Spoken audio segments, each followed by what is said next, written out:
You take the case of the last war in Lebanon. A lot of Israel's artillery happened to have been located near Arab villages in Israel. And then the question became whether it was intentional or they were simply deploying artillery in the available areas. Hard to tell. So number one, a lot of the language is ambiguous. Number two, Palestine, Israel, are the most heavily monitored area in the world by human rights organizations. There are the big organizations, Human Rights Watch, Amnesty International, and then there's this whole slew of local organizations, each of which churns out one report after another. It's very difficult to keep up with. But you would assume so many different organizations, so many different research staffs, you would assume there are going to be differences of opinion about what's actually happening. And then number three, a lot of human rights work is just very vulnerable to human error. Because what is human rights work? It's somebody going out into the field, observing a demonstration, and trying to figure out, did the Palestinians initiate the clash? And if they did they use stones or live ammunition? And did the Israelis initiate the clash? And if they did, were they in a life-threatening situation? And if they were, did they first fire warning shots? And then if they did, were they aiming at the legs, the torso, the head? In human rights work, that all makes a difference. And this is a sophisticated Brown University audience, so you all know the film Rashomon by Kurosawa. How many of you know it? That's very impressive. I'm very surprised. This is a sophisticated audience. Or you already know the young age How to Lie. So for those of you who didn't raise your hands because of a certain respect for truth, the Rashomon is several people observing the same incident and then in retrospect remembering it altogether differently. And so you would expect that people observing the same demonstration would remember it differently, or that's plausible. And one of my own surprises, and I do mean a surprise, I had gone through at one point, I was writing something, and I went through several thousands of pages of human rights reports over a 20-year period from the beginning of what's called the First Intifada in 1987 up until roughly 2005. And it was a huge amount of material to sift through, and I was genuinely surprised that literally, and I'm not fearful of a polygraph being put to my wrist at this moment, I was quite surprised that over a 20-year period, thousands of pages of reports from multiple human rights organizations, literally, I was able to find only one case of one demonstration on one afternoon in one city where two human rights organizations disagreed about what happened. And the point on which they disagreed happened to have been itself quite trivial. There's no dispute, no controversy about what this record shows.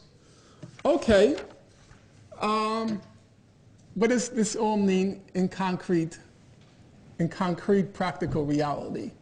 Let's take the most common aspect, in my opinion not the most important, but certainly the one that's most salient, the question of fatalities during the Israel-Palestine conflict. As some of you know, January 2006, the Palestinian people, in a certified, internationally monitored election, elect the Islamic movement Hamas into power in the occupied territories.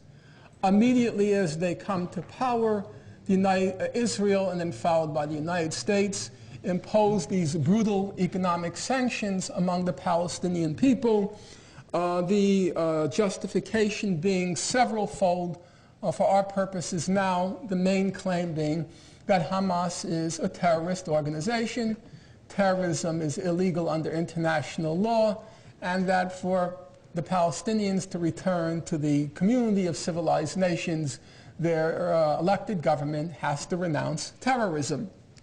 And in fact, it seems to me that's pretty much a no-brainer. Terrorism is illegal under international law.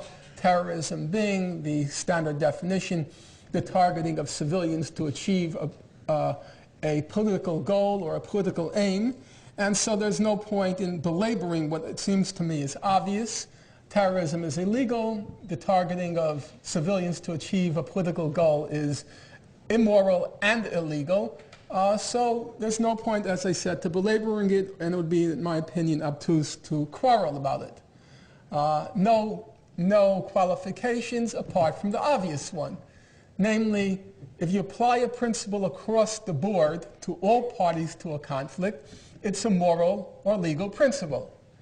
But if you only apply it to one party to the conflict, it ceases to be a moral or legal principle. It becomes, as everyone in this room knows, a hypocritical principle.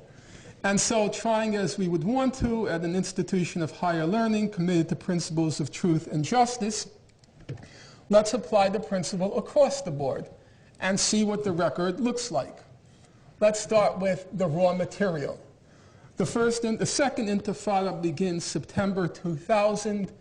If you look at the numbers up until today, about 4,700 Palestinians have been killed and about 1,000 Israelis have been killed. So strictly in terms of numbers, the ratio is now about 4.7 to 1 in terms of fatalities. That's, as they say, the first level of analysis. The second level of analysis is, of course, not to look at total numbers of fatalities, but to look at numbers of fatalities who are civilian on both sides, because according to the laws of war, it's legitimate to target combatants. So we look at the number of civilians killed. It's about, the ratio is about 3 to 4 Palestinians killed for each Israeli killed. So if we're again looking at the second level of analysis, it's still, the imbalance is quite pronounced against the Palestinians. Nonetheless, there's still a third level of analysis, which those of you who in the audience who are more acute, not to mention disturbed by my remarks, would want to make. And the third level of analysis, in my opinion, is perfectly legitimate. Namely, isn't there a difference between Palestinians targeting Israeli civilians and Israel unintentionally killing Palestinian civilians? That's the conventional argument that's made. We shouldn't sneer or snicker, I think. We should try to treat it seriously and see where it leads us. Or you take the case of Jeffrey Goldberg, who was the New Yorker's correspondent in the occupied territories. I guess he's now with Atlantic magazine. In his recent book, I think he's only written one, in his book Prisoners, Jeffrey Goldberg has a very distinguished career. Before he was a correspondent for the New Yorker, he was a prison guard for Israel, which it seems to me is a perfect qualification for being a correspondent for the New Yorker. And by the way, a torturer. That's a fact. Mr. Goldberg, in his book Prisoners, he recounts an argument he had with a Hamas member, and he says to the Hamas member at one point in indignation and frustration, he says, "For God's sake, we don't try to kill children." The obvious point being that the children we kill, it's an accident, but you target Palestinian children, Israeli children. So again, let's look at the record. The record shows about 900 Palestinian children have been killed during the Second Intifada, which is more than the total number of Israeli civilians killed. The total number of Israeli civilians killed is about 710, of whom about 120 were children. So more Palestinian children have been killed than the total number of Israeli civilians killed.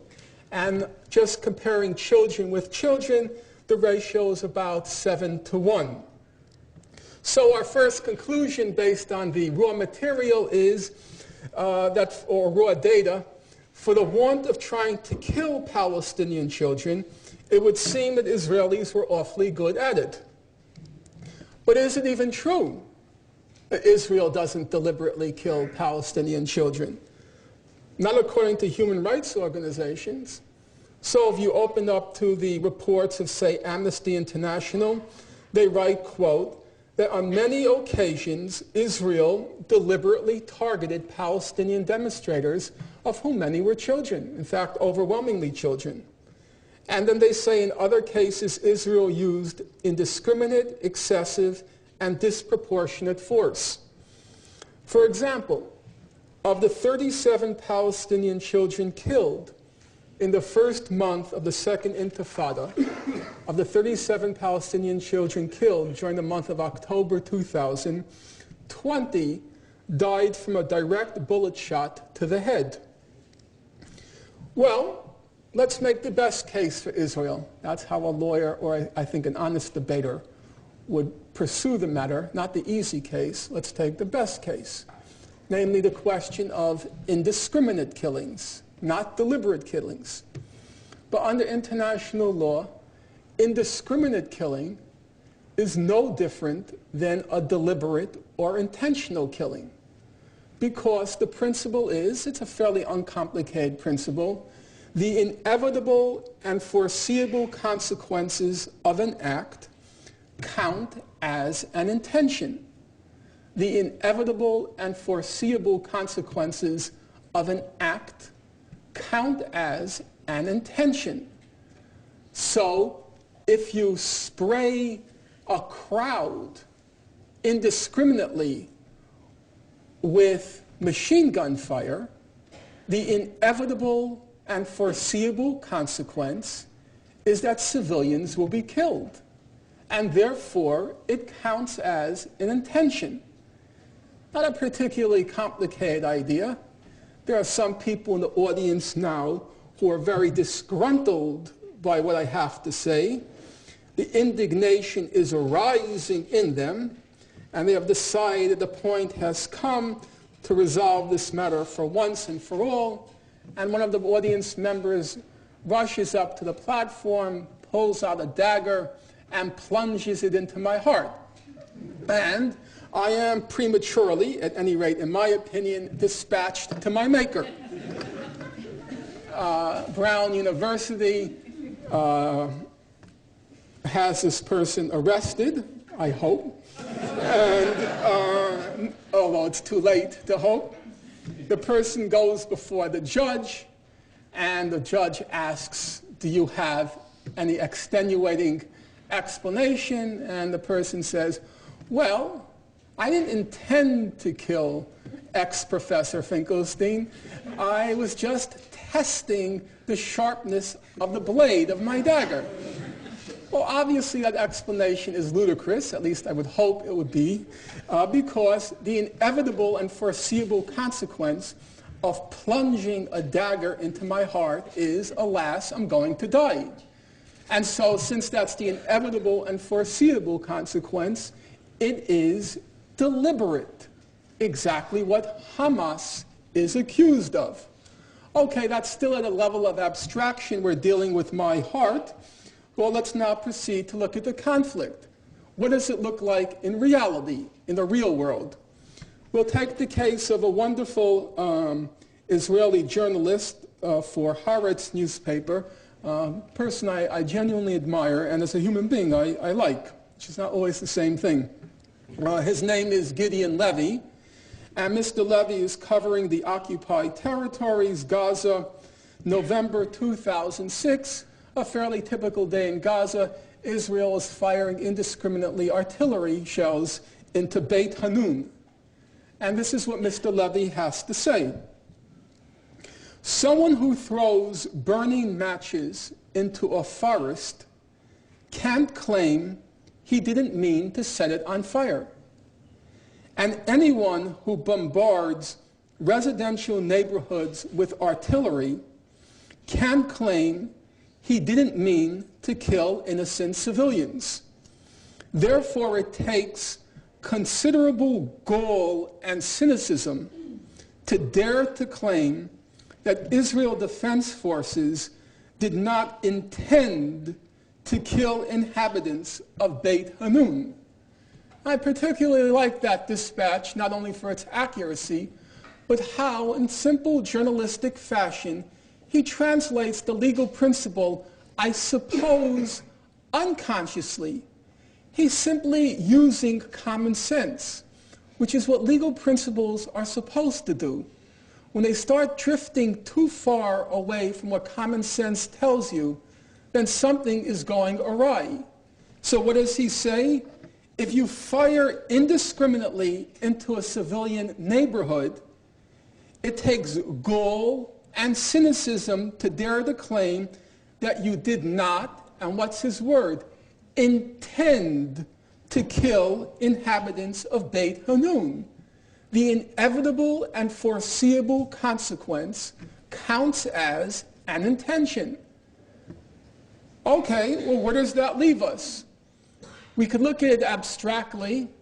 You take Israel's leading authority in international law, Yoram Dinstein, president of Tel Aviv University, very smart guy.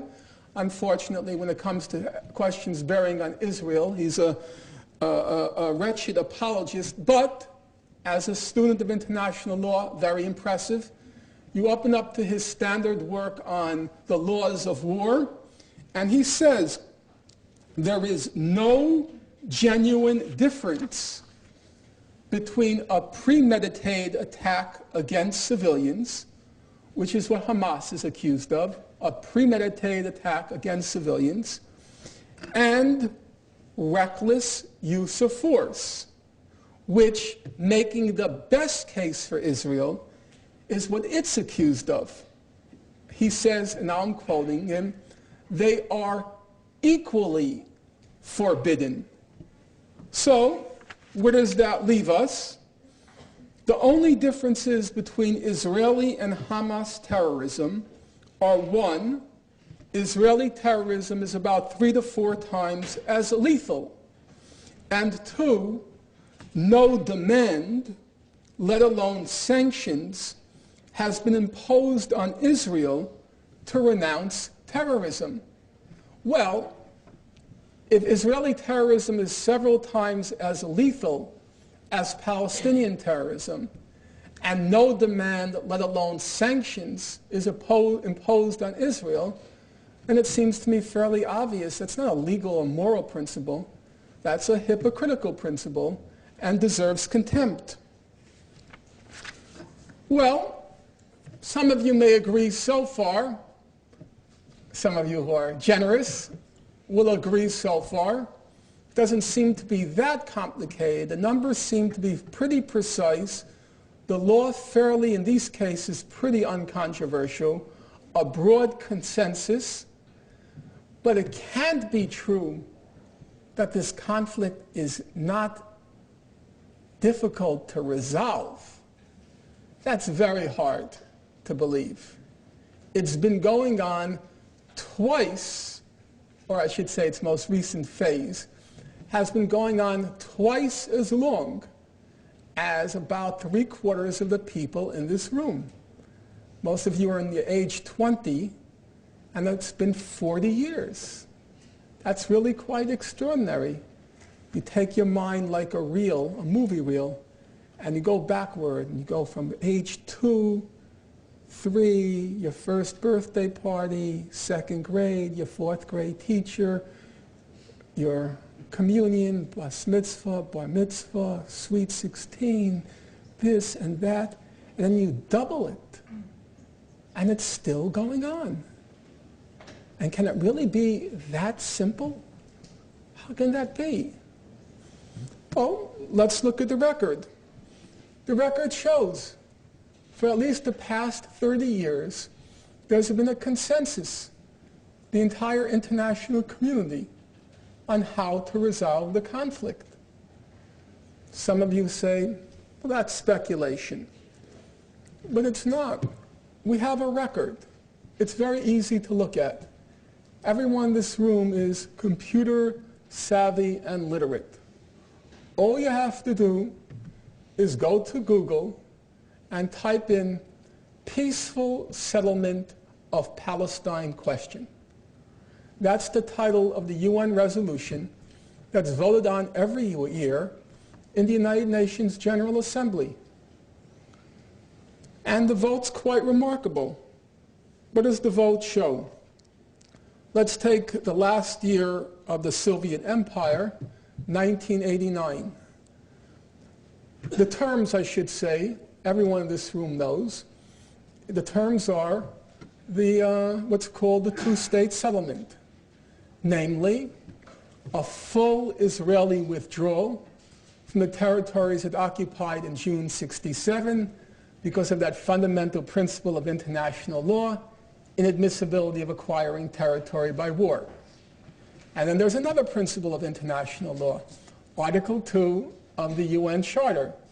It's inadmissible to threaten or use force against any member state of the United Nations. So, neighboring Arab states, a newly formed state of Palestine, they have to recognize Israel's right to be free from the threat or use of force. Those are the principles. Full withdrawal, full recognition of Israel. Those are the essential principles. All right, what's the vote? 1989, the vote is 151-3. The whole world on one side, Israel, the United States, and the island state of Dominica on the other side. Time doesn't allow me to go through all of the votes, so let's just do it quickly. 1997, the vote, 155-2. 1998, the vote, 154-2. 2002, the vote, 160-4. 2003, the vote, 160-6. 2004, 161-7. 2006, 157-7. This current year just passed, the vote, 161-7. Now, some of you in this audience who are math whizzes and have a critical mind will no doubt have noticed that the vote leapt all the way from 2 to 7. And it's true. It did go from 2 to 7. Traditionally, it's been the United States and Israel. In recent years, they've been joined by Nauru, N-A-U-R-U, Palau, P-A-L-A-U, Tuvalu, T-U-V-A-L-U, the Federated States of Micronesia, and the Marshall Islands. And that's it.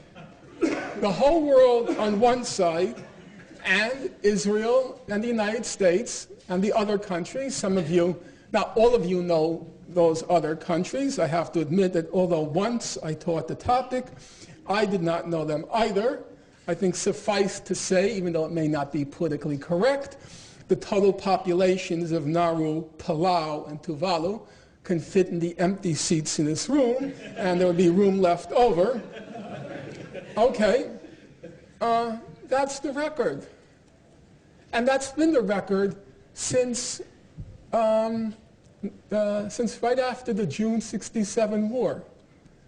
I recently came across an article by a renowned authority in international law from 1970 called The Middle East Problem. The fellow's name, older people will remember him, Quincy Wright. Anyone remember Quincy Wright? Yeah, he was at, I think he was at Harvard at the time. Very smart guy, very respected. This is what he wrote in 1970. 1970, bear in mind. In view of the acceptance of Resolution 242 by the adjacent Arab states except Syria, the major obstacle to progress seems to be the refusal of Israel to do so and to agree to withdraw from occupied territories. That was the problem, 1970. Israel's refusal to withdraw from occupied territories. Fast forward to 2006. Ex-President Jimmy Carter writes a book, Palestine, Peace, Not Apartheid. What does he conclude in what was said to be a highly controversial book? Indeed, it was said to be an outrageous book. And what did he conclude?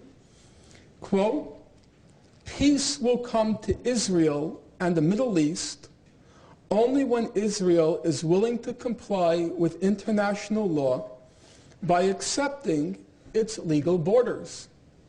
The same problem in 1970 is the same problem 40 years ago. Israel's refusal to withdraw and accept its legal borders. Well, what does it mean concretely? When Hamas was elected into power, the second major allegation against Hamas was it practiced terrorism and it refused to recognize the state of Israel. As a principle, again, it's uncontroversial. Israel is a member state of the United Nations, and therefore it's illegal for there to be threats or use of force against it. No point in arguing the obvious. And Hamas's record for a time was ambiguous. You could say sometimes they made harsh statements about Israel, and you can say in more recent times, since 2006, their record has been fairly consistent, supporting the two-state settlement along the lines of the international consensus. So let's take the worst case, that in the past they have made ambiguous and in some cases harsh statements. All right, but what's Israel's record? No Israeli government has ever recognized a two-state settlement on the June 1967 border. No Israeli official has ever recognized a full Israeli withdrawal from the territories it occupied in June 1967. So while these brutal sanctions are imposed on Hamas because it allegedly refuses in words to recognize Israel, in practice, the state of Israel, not words, but in practice, it's building a wall which illegally annexes between 10 and 13% of the West Bank. It's de facto annexed the Jordan Valley, another 10 to 20% of the West Bank. De facto annexed, well not de facto, de jure annexed Jerusalem, cut up the West Bank into 6 major fragments and multiple minor fragments, and has left the Palestinians approximately 50% of the West Bank on which to exercise their alleged right to self-determination. What's left? Israel's main newspaper, Haaretz, writes, between the eastward expansion of the Israeli settlements, the westward expansion of the settlements, the Palestinians are left with no territory on which to establish a state. And yet the only issue that arises in public life is why don't the Palestinians recognize Israel in words? Well, Israel is dismantling the Palestinian state in practice. That's the record as far as I can tell. Obviously, going through it in a rapid fashion. Then where does the controversy come from, if that's true? The controversy, it seems to me, there are 2 aspects to it. Part of the controversy, in my opinion, a small part, it is legitimate. We shouldn't pretend there are no aspects of the conflict which are controversial. Let's take the one which looms largest and which I haven't yet addressed, namely the question of the Palestinian refugees. Let's start with basics. You can agree on facts, but disagree in your moral judgments. That should be fairly straightforward. Your moral judgments don't spring from the facts of a situation. You take a case like Benny Morris. He says, I agree the Palestinians were ethnically cleansed in 1948, but he says, I think it was a good thing. He says sometimes ethnic cleansings are good things. He points to the United States and he said, wasn't it a good thing that the native population was, to use his words, annihilated? Had it not been for the annihilation, again his word, of the native population, he says, you couldn't have had the great American Republic. And therefore, he says, it was a good thing. And he says it was a good thing in 1948 with the ethnic cleansing of the Palestinians, because then you got the Jewish state. And in fact, Mr. Morris is very emphatic. He becomes more emphatic as time passes, that the main error Israel committed in 1948 was that it didn't expel all the Arabs from Palestine. The ethnic cleansing, in his words, was lamentably only a partial one. It was unfortunately not a comprehensive one. If, he says, all the Arabs were expelled from Israel, the West Bank, and Gaza, we wouldn't have a Palestinian problem today. You know, there's some wisdom to that. Germany today doesn't have a Jewish problem. In fact, in his most recent interview, Mr. Morris says the problem now is maybe we have to nuke Iran. Nuke. He doesn't want a conventional war. We have to nuke Iran, he says, in order to put the Arabs in their place for a few generations to come. Now, you can say Morris's moral judgments are wrong in the way that you can say facts are wrong. You could say they are Nazi moral judgments, and I think that would be accurate, but you can say they are wrong moral judgments. If you leave Mr. Morris aside for the moment, and you return to the moral universe of normal human beings, you still have complications, and we should be honest about those complications. Because people can agree in their factual judgments, their moral judgments, and their legal judgments, but still disagree in their political judgments. Now that sounds a little bit more complicated, because don't our political judgments come from our legal and moral judgments? Not really, not always. Let's take a case with most of you are familiar with, at least by name. You take the case of Professor Chomsky. His view is factually the Palestinians were ethnically cleansed in 1948. That's what the scholarship shows. Morally, of course, ethnic cleansings are abominations, not worth belaboring. Legally, Palestinians, of course, have the right of return, which in fact, it may come as a surprise to some people in the room, that's also an uncontroversial issue. 2000, 2001, Amnesty International, Human Rights Watch, they issue official statements on the question of the right of return. And they write unambiguously, uncontroversially, of course, Palestinians and subsequent generations which have maintained links with the land, that's a technical language, have the right of return. And Professor Chomsky, not one to slight international law, they have the right of return legally. But then there's a separate question. We can agree on the factual, moral, and legal issue, but then there's a political question. Chomsky says, politically, I don't think it's going to happen. I don't think that Palestinians will be able ever, because there's insufficient political will, to ever implement the right of return. And therefore, he says, I think it's immoral to tell Palestinian refugees in Lebanon that they're going to be returning home when you know and they know they're not.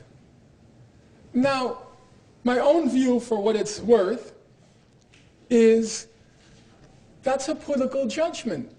And a political judgment means you have to weigh 1,000 different factors, and then decide on what's feasible, what's possible, and what's not.